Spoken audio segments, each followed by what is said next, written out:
গৌতম গম্ভীর এখন মিডিয়ার সামনে সাধু সাজার চেষ্টা করছেন। হাবভাবটা এমন যেন তিনি কিছুই জানতেন না, অথচ তিনি কিনা ভেতর থেকে সমস্ত কলকাঠি নেড়ে সমস্ত রকম রসদ জুগিয়ে প্রথমে রবিচন্দ্রন আশ্বিন, তারপর রোহিত শর্মা আর সর্বশেষ বিরাট কোহলি, এই তিন অন্যতম গুরুত্বপূর্ণ সিনিয়র ক্রিকেটারকে টেস্ট ক্রিকেট থেকে অবসর নিতে এক প্রকার বাধ্য করেছেন। এটা মোটামুটি ভারতীয় ক্রিকেট প্রাঙ্গণে যারা রয়েছেন খবরটা সবাই জানেন, কিন্তু কেউ প্রকাশ্যে মুখ খুলতে চাইছেন না, তাদের ওই চাকরি চলে যাওয়ার ভয়। অথচ এই গৌতম গম্ভীর দীর্ঘদিন পর সংবাদ মাধ্যমের মুখোমুখি হয়। গতকাল তিনি তাকে ওই জায়গায় তো এখন পেয়ে স্বাভাবিকভাবেই বিরাট রোহিতের অবসর নিয়ে তো প্রশ্ন উঠবেই। তো ওই অবসর প্রসঙ্গে তিনি বললেন যে কোনো ক্রিকেটারকেই অবসর নিতে বাধ্য করা হয়নি। ইভেন সিলেকশন প্যানেল থেকে শুরু করে টিম ম্যানেজমেন্ট কারোরই রাইট নেই কোনো ক্রিকেটারকে অবসর নিতে বাধ্য করার। বিরাট রোহিতের ক্ষেত্রেও সেই কাজটা করা হয়নি। কোন ক্রিকেটার কখন খেলা শুরু করবে, কে কখন খেলা ছাড়বে, সেটা সম্পূর্ণই তাদের ব্যক্তিগত ব্যাপার, ব্যক্তিগত মতামত। রোহিত শর্মা, বিরাট কোহলিও নাকি তারা যে আর কি টেস্ট থেকে অবসর নিয়েছেন, এটা তাদের একান্তই সম্পূর্ণ ব্যক্তিগত সিদ্ধান্ত। তো আর এছাড়া তাদের অনুপস্থিতি আসন্ন ইংল্যান্ড সফরে ভারতীয় দলে ঠিক কতটা প্রভাব ফেলবে এই নিয়েও যখন তাকে প্রশ্ন করা হয়, তিনি ওই জায়গায় বলেন যে ওটা আর কি আমি মনে করি ভদ্রতার খাতিরেই কিছুটা বলেছেন, যে বিরাট রোহিতকে ছাড়া ভারতীয় দলে বেশ কিছুটা আর কি ধাক্কা খেয়েছে বলা চলে, কারণ তাদের অভিজ্ঞতাটা তারা মিস করবে, এটা গৌতম গম্ভীর নাকি স্বয়ং বলেছেন। আর তারপরে তিনি আর কি খুব বেশি দেরি না করে এটাও বলেছেন যে তিনি মনে করেন যে দুই সিনিয়র ক্রিকেটার যখন চলে গেছে, এটা বাকি তরুণ ক্রিকেটারদের জন্য অনেক বড় একটা সুযোগ। তিনি মনে করেন যে তাদের জায়গা ভরাট করে দেবে খুব শীঘ্রই। যে কোনো ক্রিকেটারই এই জায়গায় উঠে এসে বিরাট রোহিতের এই যে গ্যাপটা আর কি হয়েছে এই মুহূর্তে টেস্ট ক্রিকেটে, সেটা আর কি খুবই সহজে আর কি ভারতীয় ক্রিকেট তাদের যোগানটা পেয়ে যাবে।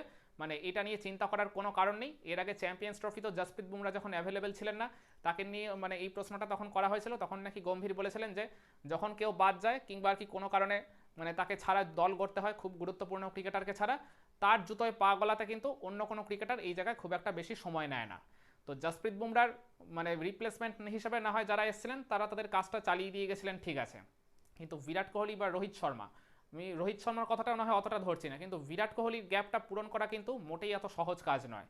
সেই পার্টিকুলার ক্রিকেটার বা অ্যাথলিটকে বিরাট কোহলির মতো পর্যায়ে পৌঁছতে গেলে অনেক অনেক পরিশ্রম করতে হবে, অনেক অনেক হার্ডওয়ার্ক করতে হবে, নিজেকে ডিসিপ্লিনের একদম চূড়ান্ত মাত্রায় নিয়ে যেতে হবে, তবেই কিন্তু ওই একটা বিরাট কোহলির জন্ম হয়।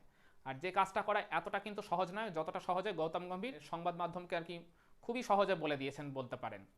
তো যাই হোক, তো এখন গৌতম গম্ভীরের আমি এইটাই আর কি বলছি যে তিনি যতটা সহজে মিডিয়ার সামনে বলে দিচ্ছেন যে বিরাট কোহলি রোহিত শর্মার অবসর সংক্রান্ত বিষয় তার কোনো হাত নেই কিংবা আর কি কেউ তাদেরকে নাকি বাধ্য করেনি, কিন্তু তাদের অবসর নেওয়ার যে মঞ্চটা তো ওই জায়গায় আর কি সাজিয়ে দিয়েছিল অলমোস্ট বিসিসিআই। গৌতম গম্ভীরের পরামর্শে বা তার নির্দেশনাতেই বিসিসিআই এখন এক প্রকার বলতে গেলে হাতের পুতুল হয়ে গেছে তার। তিনি যেভাবে আর নাচাচ্ছেন সবাইকে, বিসিসিআই সেভাবেই চলছে। ওই জায়গায় রোহিত শর্মার গৌতম বিরাট কোহলিকে অবসর নেওয়ার যে আমি বলছি আবারও, ওই প্ল্যাটফর্মটা তো সেট করে দিয়েছিলেন এই গৌতম গম্ভীর স্বয়ং পিছন থেকে কল কাঠি নেড়ে। না হলে সেটাই যদি না হয়, গৌতম গম্ভীরের সরাসরি যদি ইনভলভমেন্ট নাই থাকে এই জায়গায়, তাহলে ওই রোহিত শর্মাকে টেস্ট থেকে অবসর নেওয়ার আগে অজিত আগারকারকে কেন তিনি বারবার ফোন করে রোহিত শর্মাকে টেস্ট ক্যাপ্টেন্সি থেকে স্টেপ ডাউন করতে বলছিলেন, ওই জায়গায় তো আগামী স্পষ্ট এই জায়গায় খবর আছে যে আগারকারের উপর বারবার গৌতম গম্ভীর আর কি প্রেশার ক্রিয়েট করছিলেন যাতে রোহিত শর্মা টেস্ট ক্যাপ্টেন্সি থেকে স্টেপ ডাউন করে। আর রোহিত শর্মা তো বুঝেই গেছিলেন তিনি যদি টেস্ট ক্যাপ্টেন্সি ছেড়ে দেন তাহলে একাদশতে জায়গা নিয়ে প্রশ্ন উঠে যাবে। তো স্বাভাবিক কারণেই তিনি টেস্ট থেকে অবসর নিয়ে নিলেন। আর এরপরে তো আরেকটা খবর আপনাদেরকে দিয়েছিলাম যে রোহিত শর্মা নাকি ইংল্যান্ডে ওই টেস্ট সিরিজে যেতে চাইছিলেন, মাঝপথে তিনি অবসর নিয়ে ফেরত আসতে চাইছিলেন এক বা দুইটা টেস্ট খেলে। তো বিসিসিআই তার ওই অনুরোধটাও রাখেনি। আর বিরাট কোহলি ওই একই রকম পন্থা অনুসরণ করে তিনিও যখন বুঝে গেলেন যে পরিবেশটা টিমের মধ্যে ছিল, বিরাট কোহলি ওই জায়গায় স্বাধীনতা চাইতেন, কিন্তু গৌতম গম্ভীর আসার পর ড্রেসিং রুমের মধ্যে যে একটা অস্থির পরিবেশ সৃষ্টি হয়েছিল, যে গুমোট একটা এনভায়রনমেন্ট ক্রিয়েট হয়েছিল, সেটা বিরাট কোহলির একেবারেই পছন্দ ছিল না। তো ওই জায়গায় গৌতম গম্ভীর যে কথাটা বলেছেন যে এদেরকে জোর করা হয়নি, হ্যাঁ সরাসরি হয়তো বলেনি, কিন্তু ওই যে আমি আবারও বলছি এদের অবসর নেওয়ার বা অবসর নিতে বাধ্য করার একটা মঞ্চ তো ওই জায়গায় সাজিয়ে দেওয়া হয়েছিল। এই গৌতম গম্ভীরের মস্তিষ্ক প্রস্তুত একটা প্ল্যান ওই জায়গায় বিসিসিআই স্বয়ং আর কি ক্রিয়েট করে দিয়েছিল বলতে পারেন। যে বিসিসিআই ক্রিকেটারদের অভিভাবক, ক্রিকেটারদের ভালো মন্দ সব দিকটা দেখভাল করা তাদের দায়িত্ব, তারা এখন চলছে কিনা ভারতের বর্তমান হেড কোচের ইশারাতে। তো এই জায়গায় বিরাট কোহলি রোহিত শর্মা যদি এই তাদের টেস্ট ক্রিকেট থেকে যদি আগেভাগেই অবসর নেওয়ার পরিকল্পনা থাকে, তাহলে তারা বর্ডার গাভাস্কার ট্রফির পর কেন আবার রঞ্জি ট্রফিতে খেলতে গেলেন? দুজনেই তো একটা করে টেস্ট খেলেছিলেন নিজেদেরকে আবার প্রমাণ করার জন্য।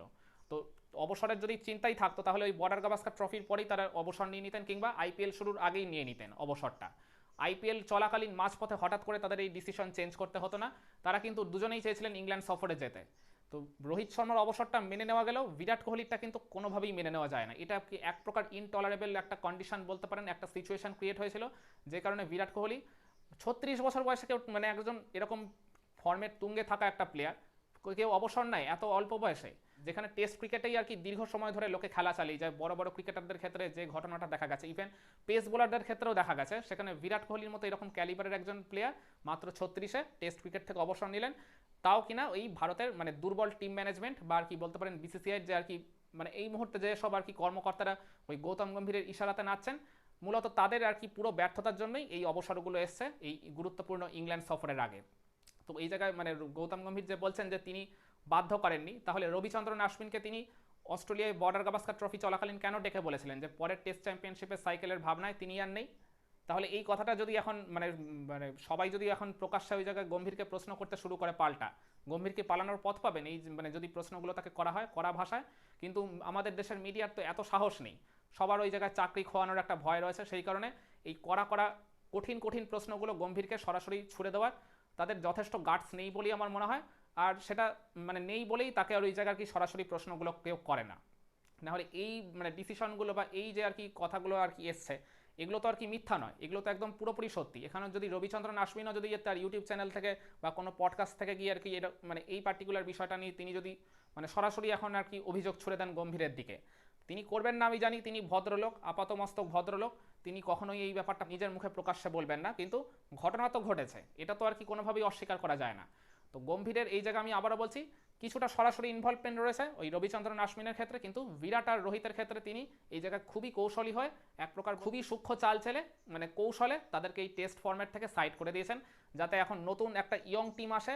মানে গম্ভীর আবার ওই জায়গায় পুরো টিম ইন্ডিয়ার নিয়ন্ত্রণটাই নিজের হাতে চাইছেন, মানে অনেকটা আর কি ফুটবল টিমের ম্যানেজারের মতো, মানে টিমের গেম প্ল্যান থেকে শুরু করে স্ট্র্যাটেজি, দল কিভাবে সিলেকশন হবে, রোড ম্যাপ থেকে শুরু করে everything everything about the decision on the field মানে has to taken by Gautam Gambhir. মানে এইরকমই একটা তিনি ওই জায়গায় রোল প্লে করতে চাইছেন, যেখানে মানে সিনিয়র ক্রিকেটাররা থাকলে তাদের মতামতের তো ওই জায়গায় ডেফিনেটলি দাম দিতে হবে, কিছু কিছু ক্ষেত্রে হয়তো মতের অমিল হতে পারে বা মতবিরোধ হতে পারে, কিন্তু গৌতম গম্ভীর একদম আর কি নিজের এখানে এক নায়কতন্ত্র চালাতে চাইছেন, যে কারণে মূলত তিনি ওই কৌশলে সাইড করে দিয়েছেন সিনিয়র ক্রিকেটারদের, আর এখন তিনি মিডিয়াকে সামনে পেয়ে একটু সাধু সাজার চেষ্টা করছেন বলতে পারেন।